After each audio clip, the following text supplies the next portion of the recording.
ఈ కార్యక్రమాన్ని సక్రమంగా అందరికీ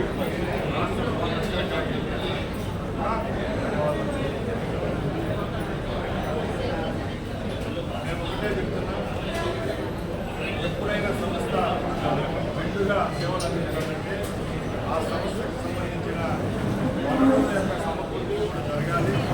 దానిలో భాగంగానే గత 5 సంవత్సరాల్లో ఎక్కడ అది కూర్చోలేదు కాబట్టి ఎప్పుడు మా ప్రభుత్వం అయిన తర్వాత ఏపీఎస్ఆర్టీసీలో ప్రఖ్యాతి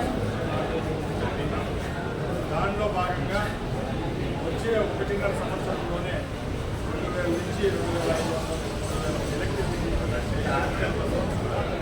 ఏపీఎస్ఆర్టీసీలో సమకూర్చడం జరుగుతుంది.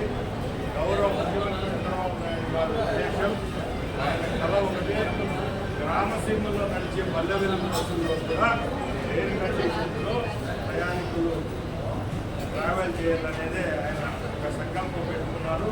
అది కూడా ఈ 4 సంవత్సరాల్లో ఏపీఎస్ఆర్టీసీ ద్వారా ఆ సంకల్పం నెరవేరుతుంది. Thank you.